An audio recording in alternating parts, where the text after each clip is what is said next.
Hey yo.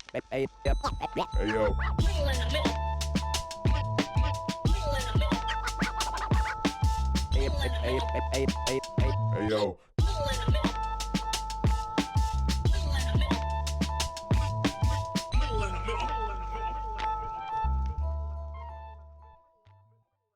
Hey everybody, welcome back to Little in the Middle. And this is the beginning of May.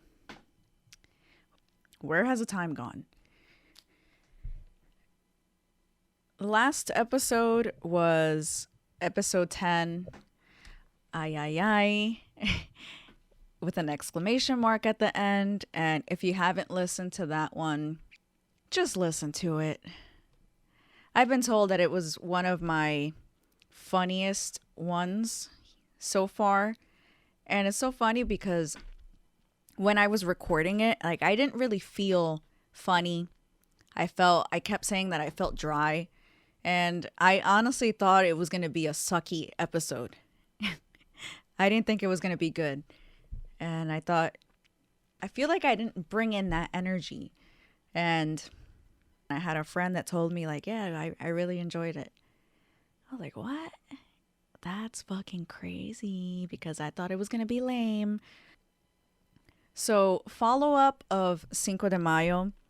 So today's May 6th and Cinco de Mayo was last night and I worked. And no, I didn't have fun. No, I didn't get fucked up. I didn't drink like I wanted to drink. I mean, it was like, it seemed a lot busy than it actually was because it was just so packed. And like, you know, when the DJ's playing, everything just feels more intense. And I'm not going to lie though, I did take 3 shots. 2 of them were mezcal and then the last one was a tequila shot. The last one was a bigger shot. And I think I was just so anxious and so exhausted running around. And like my boss, like, man, when my boss is angry and he's running around all like, what are you guys doing? Oh, that kind of puts me, that kind of like, I don't know, it like really affects me because I'm like, oh, fuck. My fucking asshole just like turns itself into my body and I get really tense. And yeah, I was like running around a lot and I didn't feel those shots. They didn't kick in. I didn't feel a fucking thing. I just accepted the fact that all Cinco de Mayo is gonna suck. I just accepted the fact that I can't have fun on Cinco de Mayo. It's my holiday, but it's not really my holiday. And now, today, May 6th, everyone has gone back to hating Mexicans again. Everyone hates us again. I mean, even I kind of hate Mexicans too. I don't hate all Mexicans, but I hate the guys. I hate the Mexican guys. Like the creepy ones.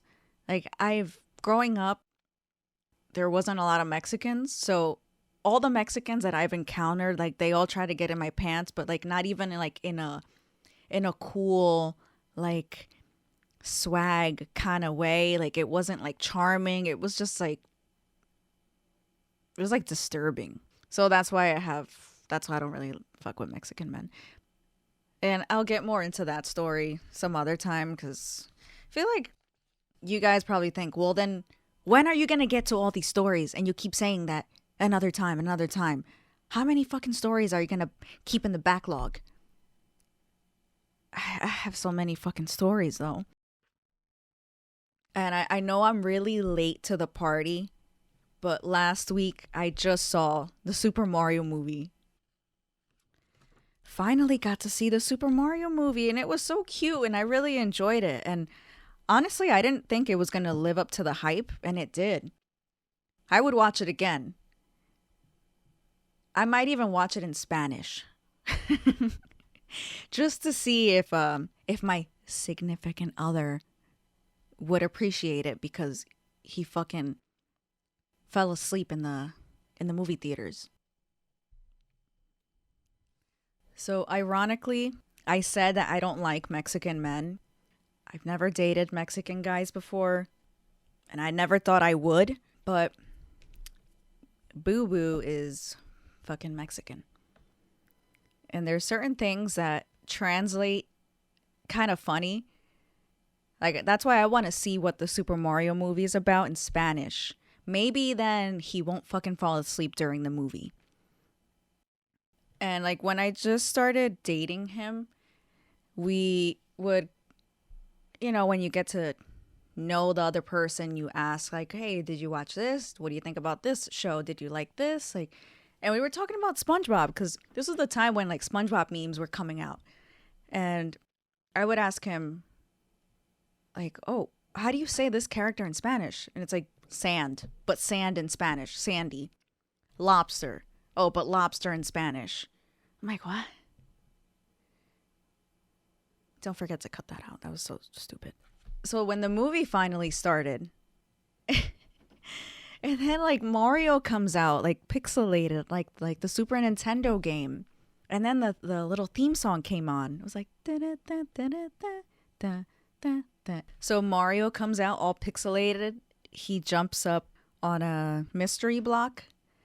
I know it was just like a very small little snippet of that. It was like 10 seconds. But when I heard the song and then I saw little Mario pixelated, I don't know why. And I hate to admit this, but I kind of started tearing up a little. My eyes were starting to water. I felt really nostalgic, and I don't know if I feel like I was on the verge of like crying. And I don't even know why. Why did I feel the need to like cry? It was just a very nostalgic feeling. And I don't know if I was I don't know if I was sad or if I was happy, but was I sad that it reminded me of my childhood? Was I sad or that now I'm an adult and Super Mario's still around?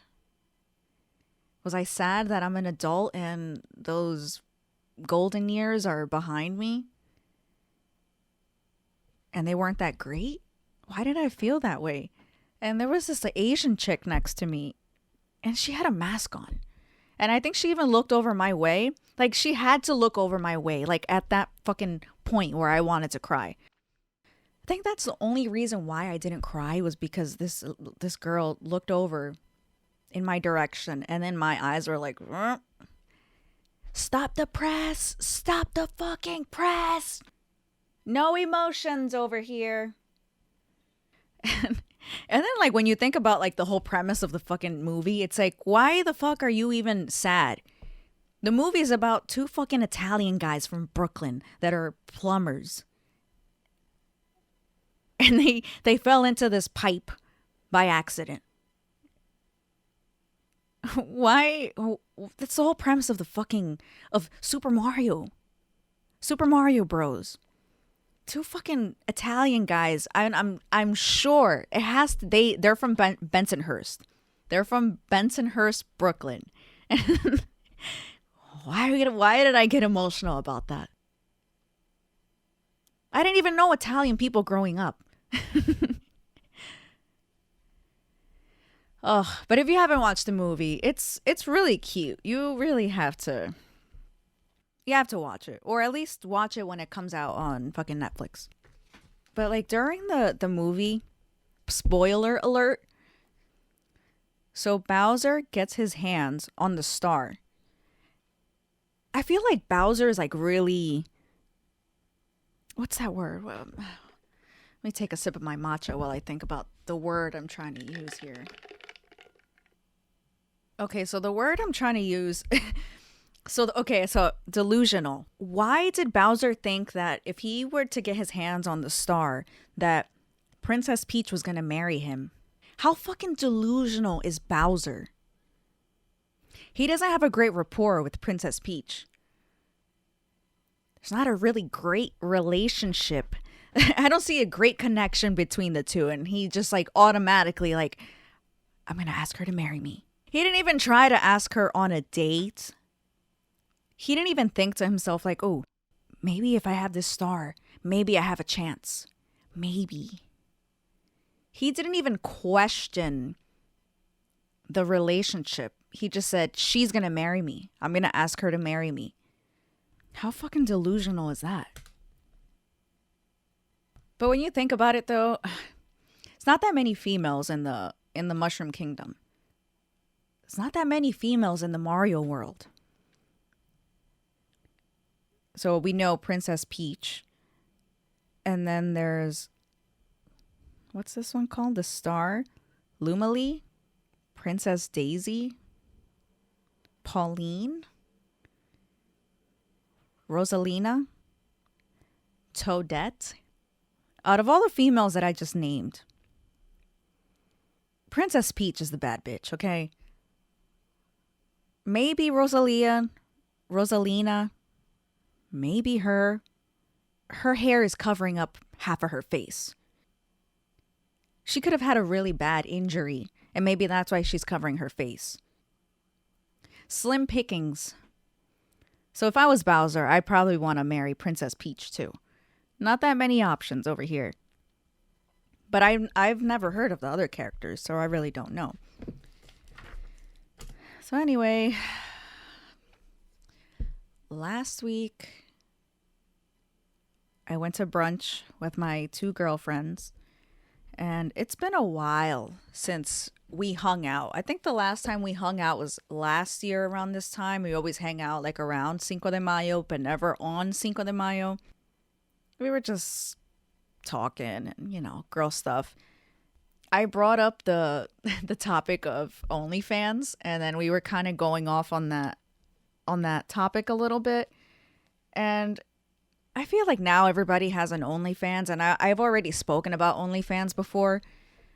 I feel like if I had like a full-blown hourglass body figure, like if I had like the blowout tits and like the hips and the big old booty, I think I would want to switch it up. I think I would want to come up with my own genre. And you're welcome. If you're thinking about opening up an OnlyFans account to make some extra money because inflation, if I had big boobs, I think my genre would be mutilation. Self-harm. Okay, let me, but wait, hold on. Before you pause this, before you stop listening, just hear me out, okay? And I think this would be a fucking hit. I'd have like sand, clay. Okay, so let's stick with the sand. I'd make like little sand castles. Like I'd have a desk, and like I would make it really nice with sand. I'd make sand castles out of it. And here I would come with my big old boobs, and I would just slam the sand castles with my boobs. I destroy the whole sandcastle village with my 2 breasts. Are you able to show nipples on OnlyFans? Because I don't know if I would show the nipples. Like, can you just imagine? Can you just imagine like a lovely day on the beach, right? Because I'd have the green screen set up, right? I'm not going to be lazy about it. Make it like a nice background. And here I come, like the Godzilla theme song, like the Dave Chappelle Godzilla theme song. And here I come with my big old boobs, just like a fucking helicopter, like, and just fucking slam all the sandcastles to smithereens, where it's nothing but sand. And then once the whole village is destroyed, then I probably just like write like SOS with my with my nipples. SOS. Let's see, another idea. with Play-Doh. I don't know. I feel like that one would be a little bit more of a challenge. Like if I made like little Play-Doh little balls or like little Play-Doh figurines, and I just like come in with my nipples and just like slam them like little like pancakes. Like it'd be more of like an ASMR and like a visual kind of like textured kind of thing. And like stamp the Play-Doh with my nipples. Is this too much? Am I going too far? Oh fuck. I know I would make a fucking killing. I would make a fucking killing. This fucking genre. I have so many fucking ideas, but I feel like I am not the person to do any of this shit. Fuck. I should trademark this. Or there might be something already out there. Maybe I'm not even that. Maybe this is not even unique. Another idea I would have is if I would safely place thumbtacks all over my boobs and just have a whole bunch of balloons and just pop them. Or just like have people throw water balloons on me. Is that too much? Yeah, I think so. That's a little too much, no? I'm horrible, man. I got home at 2 a.m. last night, so I'm a little tired. I feel a little delusional. I feel a little tired. This is a really weird, random episode. But the other day, I had a dream. And usually, I don't dream at all. Like, every time I wake up, I'm like, I feel like I had a dream, but I don't really remember my dream. This dream, I remember I was at a family member's house. I was over my aunt's house. And I don't speak to my aunt anymore. Not because I have anything against my aunt. I just don't speak to my cousin anymore. And we don't speak because I don't even know if I should bring this up. This seems like a family matter. I don't speak to her anymore because one day she had a little too much to drink and she came over my job. This was years ago, okay, a long time ago. Didn't happen recently. And she came over my job and I was busy and I felt like I had to keep checking up on her because I didn't want her to get fucked up because I know how she gets when she drinks. And we all know that one person. We all know that one family member or that one friend who just can't fucking hang. They can't fucking drink. Or maybe they can drink and they do it too well, but you just don't like the kind of person they become when they drink. I think we all know at least one. Or maybe it's your fucking uncle. I don't know, but tried to get her in a cab and she refused and she wanted to go out and she's like, let's go out after you're done working. I'm like, by this time she was gone. She wasn't even mentally here. And I tried to get her in a cab and a coworker stepped in and he was like, you know what? I'll just take her home. We got it. Because he was going up that way too. So he took her to her house. Thank God he did that. But the reason why he did that, because we kind of had like a little argument. Because I tried to get her home safe and get her in a cab and she refused. And she blurred out, I'm 30 years old and I make more money than you. I was like, what? I mean, no fucking shit, she made more money than me. I was I was in my mid-20s. I felt like that was my last straw. And you know, it sucks because people always tell you, oh, you don't talk to this person anymore? You don't talk to your parents? You don't talk to your dad? You don't talk to your brother or your sister or your cousin? You don't talk to your mom? But that's family. Why? It doesn't matter. Blood is thicker than water. But I feel like now we're in a time where it's all about me and it's all about mental health and it's all about, cutting out the dead weight, cutting out the split ends on the hair, cutting out the root of decay. If the tree is decaying, just fucking get rid of the fucking tree. Cut the tree down. There's no use for that tree anymore. It's just rotting. And there's a whole bunch of bugs accumulating. And now everything around it is dying because of the decay. And everything else can't bloom from the same root, from the same environment, from the same soil. Because everything that it touches dies. And maybe biologically that's not true, but I'm just giving a metaphor here. I think that was a last straw because ever since we were kids, I always felt less than. I always felt like I wasn't enough. And I always felt that she was better than me.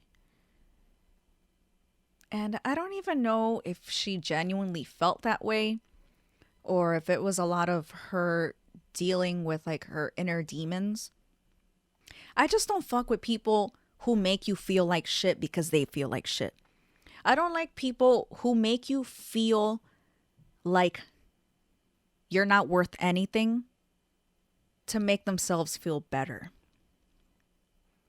And I feel like we might all know someone like that too. I don't fuck with it. That's why I don't speak to certain family members. One side of my family is a lot cooler than the other. And I don't want to say which one because I think some family members listen to this. But if you listen to this, you know which side of the family you're in. You're on the cool side of the family that I like. I love you guys. More. I would take a bullet for you guys, not the other side of the family.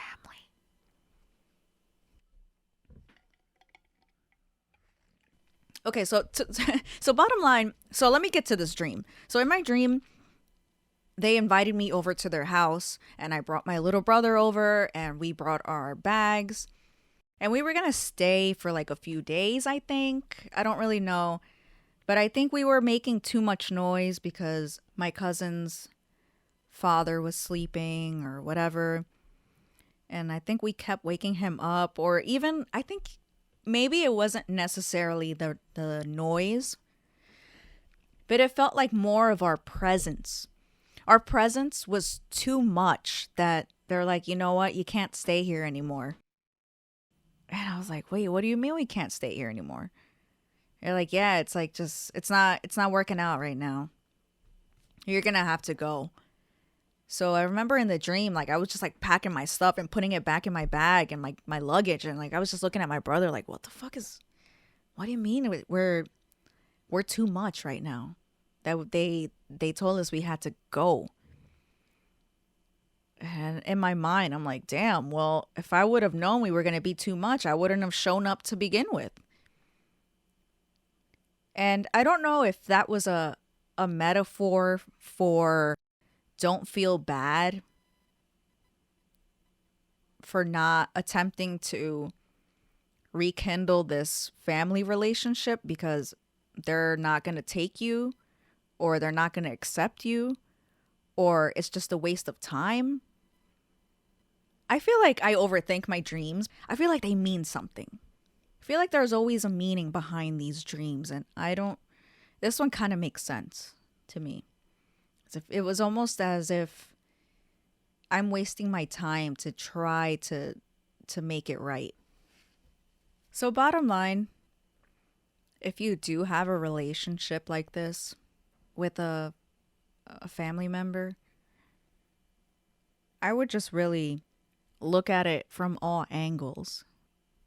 And a lot of the stuff that I struggled with, like the relationship with my parents, and I would tell my therapist, like, I want to confront them. I want to confront them and tell them like how much they fucked up. Or like, I want to confront them for the time they did this to me or that. And I remember my therapist was like, well, what good does that do? Are you going to be happier if you confront them? And I never really thought about it until like later that even if I were to confront them, I feel like not only am I going to make the other person feel shitty, but also I'm going to feel like shit after that too.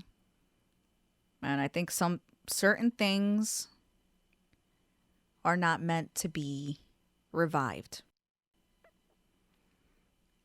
Certain things are just meant to leave, to die, like that fucking tree.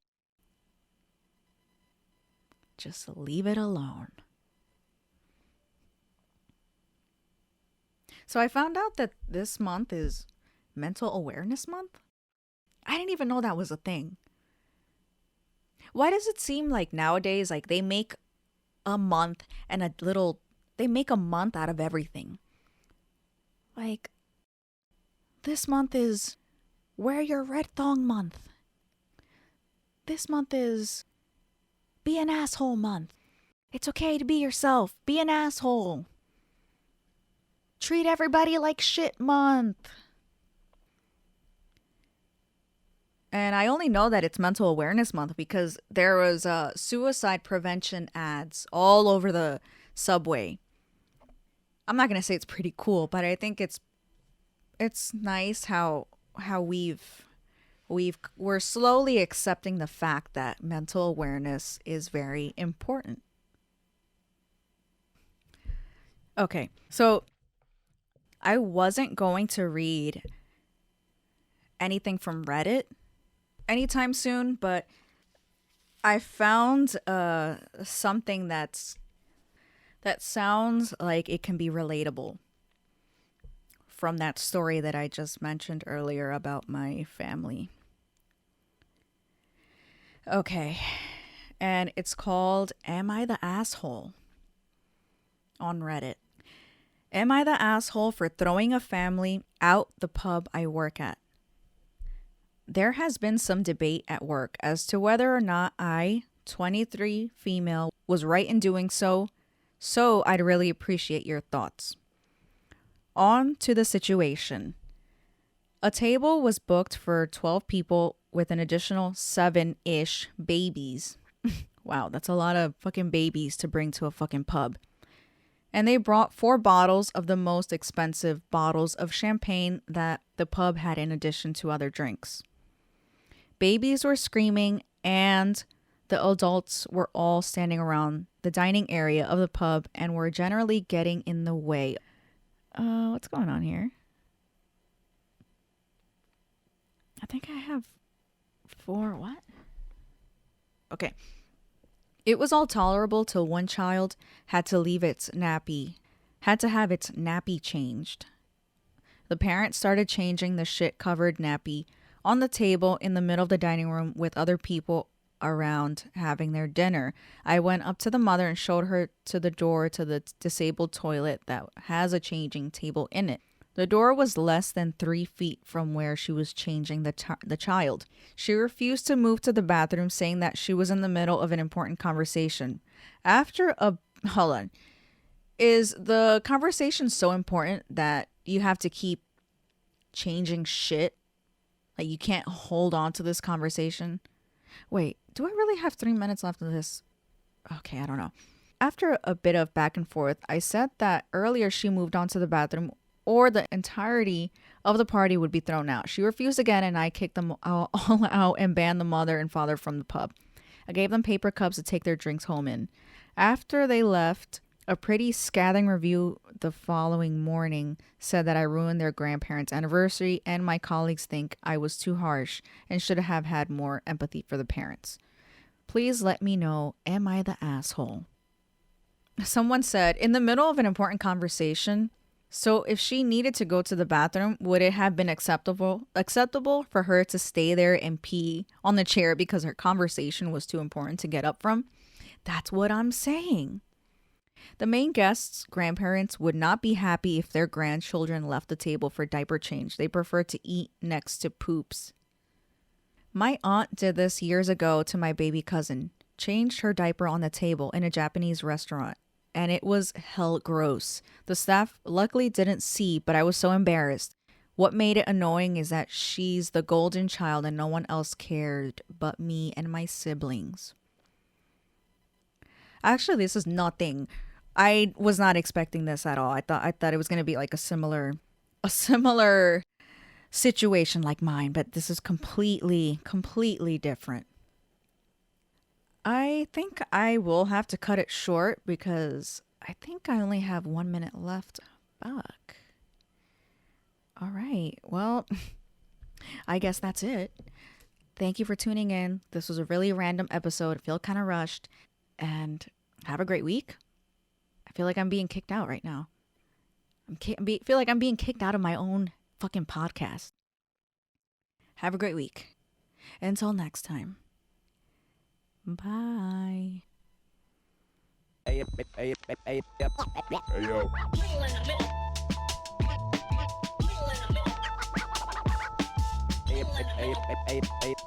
yo.